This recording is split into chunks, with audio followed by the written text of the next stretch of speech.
Hello students, I welcome you all in my YouTube channel Uncovering Chemistry. In the last lecture of chemical kinetics, we have discussed about the rate of reaction, definition of chemical kinetics, यानी कि the branch of chemistry dealing with the rates of chemical reaction and the factors affecting it, and the types of rate of reaction. जो हमने दो बार पढ़ा है हमारा average rate of reaction और instantaneous rate of reaction, दोनों को कैसे कैलकुलेट करते हैं इसका भी हमने आंसर पढ़ा था, आपसे बताया था लास्ट लेक्चर में। अब जो टॉपिक है वो एक इम्पोर्टेंट टॉपिक है। इस पे देखिए, expressing the rate of reaction in terms of different reactant and products. जैसे हमने पढ़ा था कि जो रेट ऑफ रिएक्शन होता है वो change in concentration of reactants divided by change in time होता है, यानी कि change in concentration of reactants per unit time या change in concentration of products per unit time. एक चीज़ और हमने लास्ट लेक्चर में पढ़ी है जो हमें अभी तक पता होनी चाहिए थी यहाँ तक पढ़ने से पहले, कि जब हम किसी भी रिएक्शन रेट को रिएक्टेंट की टर्म में एक्सप्रेस करते हैं तो उसके आगे माइनस साइन लगाते हैं, क्योंकि रेट ऑफ रिएक्शन नेगेटिव नहीं हो सकता और रिएक्टेंट्स की concentration time to time decrease करती है, तो उस जो डी आर आएगा चेंज इन कंसंट्रेशन वो नेगेटिव में आएगा और उस नेगेटिव को पॉजिटिव बनाने के लिए हम एक माइनस साइन आगे लगाते हैं। ठीक है, अब यहाँ पे देखिए, यहाँ पे एक थोड़ी सी ज़रूरी चीज़ है जो हम डिस्कस करने वाले हैं। कंसिडर एक रिएक्शन है आपकी जिसको आप हैबर्स प्रोसेस कहते हैं, कि नाइट्रोजन और हाइड्रोजन N2 + 3H2 मिलकर 2NH3 बनाते हैं। ठीक है, तो अगर हम यहाँ पे जितना हमने अभी तक पढ़ा है उस हिसाब से अगर यहाँ पे रेट को डिफाइन करना चाहें तो रेट क्या हो जाएगा, negative of change in concentration of nitrogen upon time, change in concentration of hydrogen upon dt, और डी ये प्लस में आएगा dNH3/dt, यानी कि change in concentration of ammonia over change in time. अगर ये सारे के सारे रेट ऑफ रिएक्शन को एक्सप्रेस करते हैं, समझिए कि अगर ये सारे के सारे रेट ऑफ रिएक्शन को एक्सप्रेस करते हैं तो इसका मतलब हम इन तीनों को इक्वल रख सकते हैं। That is rate is equal to -dN2/dt is equal to -dH2/dt is equal to plus dNH3/dt, लेकिन ऐसा है नहीं। रीजन इस इक्वेशन से ही जो केमिकल रिएक्शन हमने दे रखी है इसी से इसका रीजन आपको पता लगेगा। देखिए, अगर ये बैलेंस्ड केमिकल इक्वेशन है तो हम यहाँ पे अगर आप देखेंगे तो यहाँ पे जितनी देर में नाइट्रोजन का 1 मोल ख़त्म हो रहा है उतनी देर में हाइड्रोजन के 3 मोल ख़त्म हो रहे हैं, यानी कि नाइट्रोजन का 1 मोल हाइड्रोजन के 3 मोल्स के साथ रिएक्ट कर कर अमोनिया बना रहा है, यानी कि नाइट्रोजन के जो ख़त्म होने की स्पीड है, समझिए इसी रिएक्शन से आपको पता लग जाएगा कि हमें आगे क्या करना है। नाइट्रोजन के ख़त्म होने की स्पीड, नाइट्रोजन के कंज्यूम होने की जो स्पीड है वो हाइड्रोजन के कंज्यूम होने की स्पीड से 1/3 है। जितनी देर में नाइट्रोजन के 1 मोल कंज्यूम होता है उतनी ही देर में हाइड्रोजन के 3 मोल कंज्यूम हो जाते हैं, यानी कि rate of consumption of hydrogen is 3 times more than the rate of consumption of nitrogen. यही हमने लिखा है, if all this equation represent the rate of reaction. अगर ये सारी की सारी रिएक्शंस रेट को रिप्रेजेंट करती हैं तो all the 3 equations can be equalised, but from the balanced chemical equation जो हमने ऊपर रिएक्शन लिख रखी है, हमें ये पता है कि rate of consumption of hydrogen जो है, हाइड्रोजन के कंज्यूम होने की जो रेट है is 3 times the rate of consumption of nitrogen. हमें पता है, उस इक्वेशन में हमने देखा है। And also as 1 mole of nitrogen is consumed with 3 moles of hydrogen. इसी प्रकार similarly the rate of formation of ammonia, ammonia जो है इस इक्वेशन में आपने पढ़ा है कि जब नाइट्रोजन का 1 मोल कंज्यूम होता है, 1 mole of nitrogen is consumed, then 2 moles of ammonia are formed. That is rate of consumption of nitrogen is half the rate of formation of ammonia. और हम ये भी कह सकते हैं कि rate of formation of ammonia is twice the rate of consumption of nitrogen. तो इसका मतलब ये हुआ कि जितनी देर में नाइट्रोजन का 1 मोल इधर ख़त्म हो रहा है उतनी देर में अमोनिया के 3 मोल बन रहे हैं।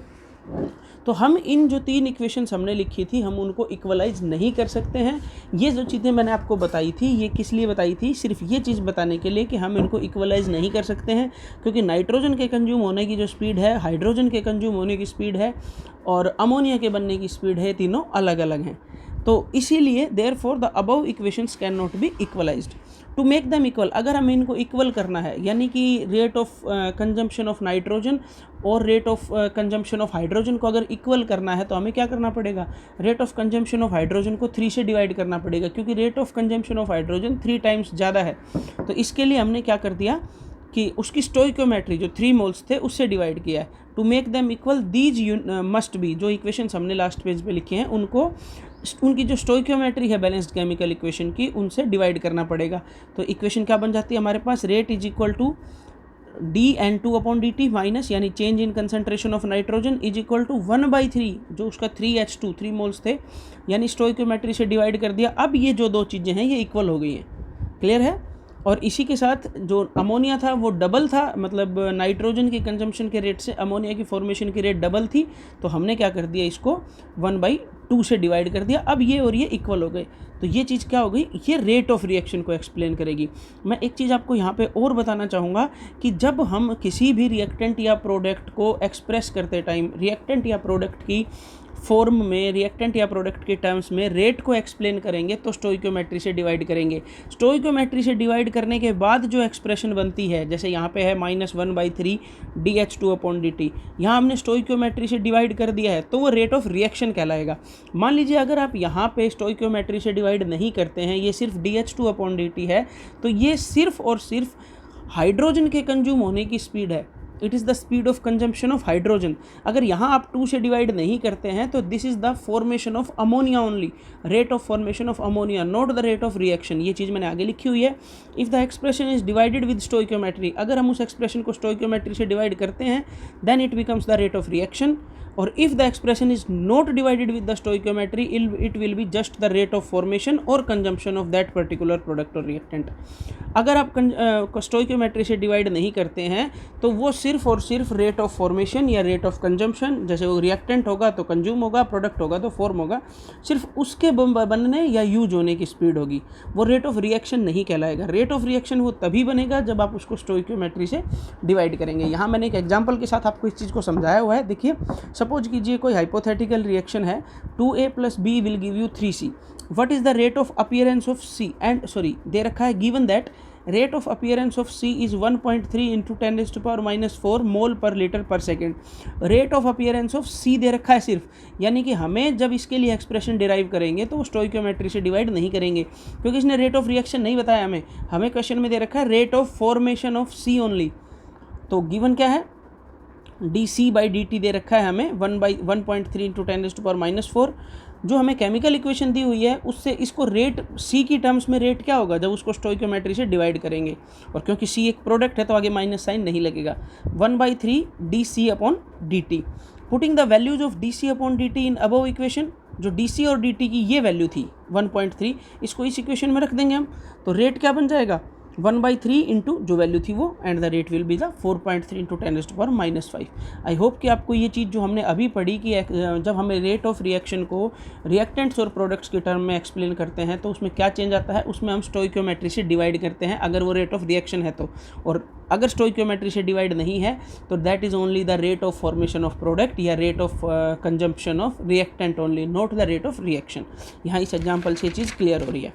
अगला जो हमारा टॉपिक है वो है factors affecting the rate of reaction.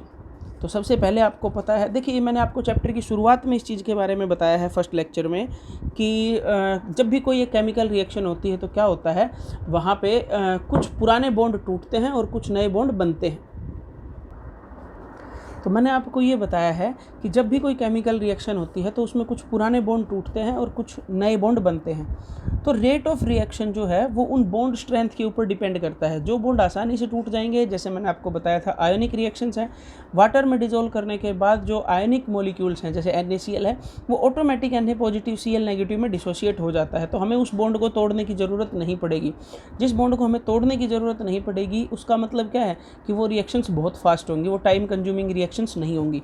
तो सबसे पहले जो है factors affecting rate of reaction में ऐसे कौन कौन से फैक्टर्स हैं जो रिएक्शन रेट को अफेक्ट करते हैं, वो पहला है nature of reactant. Nature of reactant में यहाँ आपको 2 सिमिलर रिएक्शंस दिखाई दे रही हैं, 2NO + O2 2NO2 and 2CO + O2 2CO2।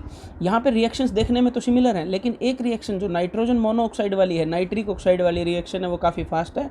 Carbon monoxide के जो इंक्लूड करते हुए रिएक्शन है वो काफ़ी स्लो रिएक्शन है। उसका रीजन क्या है, रीजन फिर से वही मिलेगा बेस रीजन कि यहाँ पे बॉन्ड डिसोसिएशन एनर्जी जो है वो सारा अफेक्ट कर रही है, सारा डिफरेंस क्रिएट कर रही है इस रेट ऑफ रिएक्शन में। This is because although the reaction look similar but all occurs at a different speed because the 2 reactants NO and CO have different bond dissociation energy and hence their rate of reaction differs। दूसरा concentration of reactants. तो ये बहुत simple सा topic है, बहुत simple सा factor है कि रिएक्टेंट्स की अमाउंट जितनी ज़्यादा होगी रेट ऑफ रिएक्शन उतना ही ज़्यादा होगा। मेन जो चीज़ है वो है थर्ड जो फैक्टर है वो है टेम्परेचर। इसमें देखिए, इसमें सबसे पहले मैं आपको एक ग्राफ समझाना चाहूँगा ताकि ये आपको पता है इस चीज़ के बारे में कि जब भी आप किसी रिएक्शन का टेम्परेचर इंक्रीज करते हैं तो उसका रिएक्शन रेट इंक्रीज हो जाता है, वो रिएक्शन फास्टर स्पीड पे होगी as compare to the lower temperature. उसका रीजन क्या है? उसका रीजन आपको यहाँ से पता लगेगा। आपने एक रिएक्शन प्रोफाइल डायग्राम +1 क्लास में पढ़ा हुआ है। मान लीजिए ये एनर्जी प्रोफाइल डायग्राम है, ये एनर्जी का कोऑर्डिनेट है, ये रिएक्शन कोऑर्डिनेट है RC। यहाँ पे this is the average energy of the reactants. यहाँ पे बहुत सारे रिएक्टेंट मॉलिक्यूल्स हैं, कुछ की एनर्जी इससे ज़्यादा है, कुछ की एनर्जी इससे कम है। हम एवरेज लेंगे तो ये एनर्जी आती है रिएक्टेंट्स की। हर रिएक्टेंट मॉलिक्यूल को एक मिनिमम अमाउंट ऑफ एनर्जी की ज़रूरत होती है ताकि वो प्रोडक्ट में कन्वर्ट हो सके। यानी कि क्या होगा, यानी कि वो एक हर्डल उसको पार करना होता है, हर्डल को पास करना होता है ताकि वो प्रोडक्ट में कन्वर्ट हो सके। रिएक्टेंट्स की एवरेज एनर्जी ये है, जो मिनिमम एनर्जी प्रोडक्ट में कन्वर्ट होने के लिए चाहिए वो ये एनर्जी है जिसको हम थ्रेशोल्ड एनर्जी कहते हैं। थ्रेशोल्ड एनर्जी का डेफिनेशन ही ये है कि it is the minimum amount of energy which is required by the reactant molecules to get converted into products. No doubt कि अगर आप टेम्परेचर इंक्रीज नहीं भी करेंगे तो जिन भी रिएक्टेंट, ये तो एवरेज है ना, तो जिन भी रिएक्टेंट्स की एनर्जी इस एनर्जी से ज़्यादा होगी वो ऑटोमेटिक प्रोडक्ट में कन्वर्ट होंगे। यानी कि रूम टेम्परेचर पे भी जो मॉलिक्यूल्स इस एनर्जी से ज़्यादा के ऊपर की तरफ वाली एनर्जी के होंगे वो ऑटोमेटिक प्रोडक्ट में कन्वर्ट हो जाएंगे। लेकिन एवरेज एनर्जी ये है तो रिएक्शन रेट क्या होगा? स्लो होगा। जैसे ही आप टेम्परेचर इंक्रीज करते हैं, टेम्परेचर इंक्रीज करेंगे तो क्या होगा? रिएक्टेंट्स के मॉलिक्यूल्स को थर्मल एनर्जी मिलेगी, और जब उनको एनर्जी मिलेगी तो यानी उनकी एवरेज एनर्जी इंक्रीज हो जाएगी। देखिए यहाँ पे एवरेज एनर्जी इंक्रीज हो गई है। मैंने ग्रीन पेन से जो दिखाया है वो T2 टेम्परेचर का ग्राफ है, और जो ब्लू पेन से दिखा रखा है वो T1 टेम्परेचर का ग्राफ है। तो जैसे ही एवरेज एनर्जी इंक्रीज होगी तो क्या होगा? यहाँ पे एक्टिवेशन एनर्जी डिक्रीज हो जाएगी, एक्टिवेशन एनर्जी कम हो गई। एक्टिवेशन एनर्जी क्या होती है? थ्रेशोल्ड एनर्जी और रिएक्टेंट्स की एवरेज एनर्जी के बीच का जो डिफरेंस होती है, यानी कि जो extra amount of energy reactants को चाहिए प्रोडक्ट्स में कन्वर्ट होने के लिए, ये रिएक्टेंट्स की एनर्जी थी, ये थ्रेशोल्ड एनर्जी जो मिनिमम चाहिए, तो एक्स्ट्रा कितनी चाहिए रिएक्टेंट्स को? Threshold energy minus average energy of reactants. ये जो डिफरेंस है इसको हम एक्टिवेशन एनर्जी कहते हैं। तो जैसे ही टेम्परेचर आपने इंक्रीज किया, जो रिएक्टेंट्स की एवरेज एनर्जी थी वो R से R' पे पहुँच गई, इंक्रीज हो गई है। अब इंक्रीज होने के बाद क्या होगा कि जो activation energy, extra amount of energy चाहिए, उस एक्टिवेशन एनर्जी की वैल्यू क्या हो गई? कम हो गई। अब जो रिएक्टेंट्स को T1 टेम्परेचर पे ज़्यादा एनर्जी चाहिए थी, एक्स्ट्रा एनर्जी, वो अब T2 टेम्परेचर पे उनको कम एनर्जी चाहिए। कम एनर्जी, जो ये इतनी कम एनर्जी हो सकती है जो रिएक्टेंट्स को इंटरमोलिकुलर कोलिजन्स में ही मिल सकती है। रिएक्टेंट के मॉलिक्यूल्स को आपस में कोलाइड करेंगे तो उनके बीच में एनर्जी का ट्रांसफ़र होगा। कुछ मॉलिक्यूल्स एनर्जी रिलीज़ करेंगे, कुछ गेन करेंगे, तो उनके बीच में जो कोलिजन से एनर्जी हो सकता है इतनी एनर्जी ट्रांसफ़र हो जाए ताकि वो प्रोडक्ट में कन्वर्ट हो जाए। यानी कि on increasing the temperature reaction rate increases.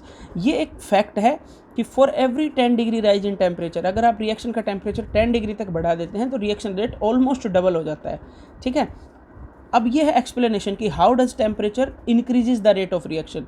तो ये मैंने आपको इस ग्राफ से पहले से ही समझा दिया है कि on increasing the temperature average energy of the reactants increase. Average energy जो रिएक्टेंट्स की है वो इंक्रीज होती है, और इसीलिए क्या हो जाता है कि उनकी एक्टिवेशन एनर्जी कम हो जाती है, और एक्टिवेशन एनर्जी कम होगी तो रिएक्शन रेट इंक्रीज हो जाएगा। टेम्परेचर क्या करता है? टेम्परेचर रिएक्टेंट्स की एवरेज एनर्जी को बढ़ा देता है। एवरेज एनर्जी को बढ़ाएगा तो उसके ऑटोमेटिक क्या हो जाएगा कि एक्टिवेशन एनर्जी कम हो जाएगी, और एक्टिवेशन एनर्जी कम होगी तो रिएक्शन रेट बढ़ जाएगा। एक्टिवेशन एनर्जी एक टाइप से हर्डल है, अगर हर्डल कम हो गया तो ऑटोमेटिक रिएक्शन रेट बढ़ेगा। उसके बाद जो फोर्थ वो है सरफेस एरिया। तो सरफेस एरिया आप 5th चैप्टर सरफेस केमिस्ट्री ही है पूरा, उसके बारे में पढ़ेंगे। जितना ज़्यादा सरफेस एरिया होता है उतनी ज़्यादा रिएक्शन रेट होता है। Greater the surface area higher will be the reaction rate. It is due to this reason that the powdered charcoal, आगे सरफेस केमिस्ट्री पूरा चैप्टर है उसमें आप पढ़ेंगे कि जो पाउडर्ड चारकोल होता है कार्बन का एक एलोट्रोपिक फॉर्म है। कार्बन के 2 एलोट्रोपिक फॉर्म होते हैं। आपने 10th क्लास में पढ़ा है कि कुछ क्रिस्टलाइन फॉर्म होते हैं और कुछ अमोर्फस फॉर्म होते हैं। तो charcoal is the amorphous allotropic form of carbon. It is जो पाउडर्ड फॉर्म में अगर आप उसको लेंगे तो एक बेटर एडजॉर्बेंट का काम करेगा, मतलब बेटर सरफेस, ज़्यादा सरफेस प्रोवाइड करवाएगा, जिससे कि क्या होगा कि वहाँ पे रिएक्शंस जो होनी है सरफेस केमिस्ट्री से रिगार्डिंग वो ज़्यादा अच्छे तरीके से होंगी। प्रेजेंस ऑफ कैटलिस्ट, ये आपने पढ़ा है, मोस्ट ऑफ द केसेज में कैटलिस्ट रिएक्शन रेट को इंक्रीज करता है। कि कैटलिस्ट क्या करेगा। वैसे कैटलिस्ट की डेफिनेशन क्या होती है? Catalyst is a substance which changes the rate of reaction without undergoing A change in itself. Most of the cases में कैटलिस्ट को हम रिएक्शन रेट को इंक्रीज करने के लिए यूज़ करते हैं। जो कैटलिस्ट रिएक्शन रेट को डिक्रीज करेंगे उनको हम नेगेटिव कैटलिस्ट कहते हैं, और जो रिएक्शन रेट को इंक्रीज करेंगे वहाँ पे उनको पॉजिटिव कैटलिस्ट कहा जाता है। तो यहाँ पे क्योंकि हम जनरलाइज बात कर रहे हैं, तो प्रेजेंस ऑफ कैटलिस्ट में a catalyst generally increases the rate of a chemical reaction, so presence of catalyst will increase the reaction rate. अब इसकी एक्सप्लेनेशन कैसे करेंगे कि कैटलिस्ट रिएक्शन रेट को कैसे इंक्रीज करता है। तो कैटलिस्ट देखिए, आप सरफेस केमिस्ट्री में भी है ये, और एक जगह और है, 5th चैप्टर में है मे बी। यहाँ पे कैटलिस्ट किस तरीके से काम करता है। कैटलिस्ट किसी भी रिएक्शन रेट को 2 तरीके से बढ़ा सकता है। या तो वो सरफेस प्रोवाइड करवाए, जैसे आपने +1 में पढ़ा है हाइड्रोजनेशन ऑफ इथीन है। इथीन को, एल्कीन को जब आप हाइड्रोजन के साथ रिएक्शन करते हैं ऑन ए मेटल सरफेस, तो क्या होता है, वो एल्केन्स बन जाते हैं। अनसैचुरेटेड हाइड्रोकार्बन्स जो हैं वो सैचुरेटेड बन जाते हैं। वहाँ पे जो मेटल सरफेस है, वो मेटल्स हैं प्लेटिनम, पैलेडियम और निकल, वो क्या करवाते हैं, सरफेस प्रोवाइड करवाते हैं। तो वो भी क्या कर रहे हैं, वो हेट्रोजीनस कैटालिसिस का पार्ट है। यहाँ पे हम होमोजीनस कैटालिसिस की बात करेंगे कि कैटलिस्ट, होमोजीनस कैटालिस्ट जो होते हैं वो रिएक्शन रेट को कैसे इंक्रीज करते हैं। तो ये फिर से एक बार एनर्जी प्रोफाइल डायग्राम को समझिए। ये एनर्जी प्रोफाइल डायग्राम है जिसमें रिएक्टेंट्स की एवरेज एनर्जी है, जो मैंने आपको अभी टेम्परेचर वाले केस में समझाई थी। ये थ्रेशोल्ड एनर्जी है, ये जो डिफरेंस है ये एक्टिवेशन एनर्जी है, और ये प्रोडक्ट में कन्वर्ट हो जाएंगे। ये तो है अनकैटलाइज्ड रिएक्शन, ये कैटलिस्ट की प्रेजेंस में नहीं हो रही। अगर आप इसी रिएक्शन को कैटलिस्ट की प्रेजेंस में करना चाहेंगे तो क्या होगा, वहाँ पर क्या होता है, कैटलिस्ट सबसे पहले रिएक्टेंट के साथ मिलकर एक रिएक्टेंट कैटलिस्ट कॉम्प्लेक्स बनाता है, और उसके बाद प्रोडक्ट बनता है और कैटलिस्ट अलग हो जाता है। ये कैटलाइज्ड रिएक्शन है। और अनकैटलाइज्ड रिएक्शन में रिएक्शन से सीधा प्रोडक्ट बनता है, रिएक्टेंट से सीधा। तो यहाँ पे क्या हुआ, कैटलिस्ट ने खुद रिएक्शन में एक बार इंक्लूड हुआ, उसके बाद एज इट इज़ बिना चेंज हुए रिएक्शन से बाहर निकल गया। नेट चेंज तो कैटलिस्ट में कुछ नहीं आया, लेकिन क्या हुआ, कैटलिस्ट ने जो सिंगल स्टेप की रिएक्शन थी उसको 2 स्टेप्स में कन्वर्ट कर दिया। आर और सी मिलकर पहले रिएक्टेंट कैटलिस्ट कॉम्प्लेक्स बनाएंगे, और रिएक्टेंट कैटलिस्ट कॉम्प्लेक्स से फिर प्रोडक्ट बनेगा और कैटलिस्ट बाहर निकल जाएगा। ये मैंने बना रखा है। जो सिंगल स्टेप की रिएक्शन थी उसको कैटलिस्ट की प्रेजेंस में 2 स्टेप्स में दिखाया है। अब यहाँ पे क्या था, यहाँ पे ये था कि जो अनकैटलाइज्ड रिएक्शन थी उसके लिए एक्टिवेशन एनर्जी की वैल्यू ज़्यादा थी। यहाँ पे कैटलिस्ट ने क्या कर दिया, रिएक्शन को 2 भागों में तोड़ दिया और एक्टिवेशन एनर्जी को भी 2 भागों में तोड़ दिया। एक्टिवेशन एनर्जी कम हो गई ना इससे।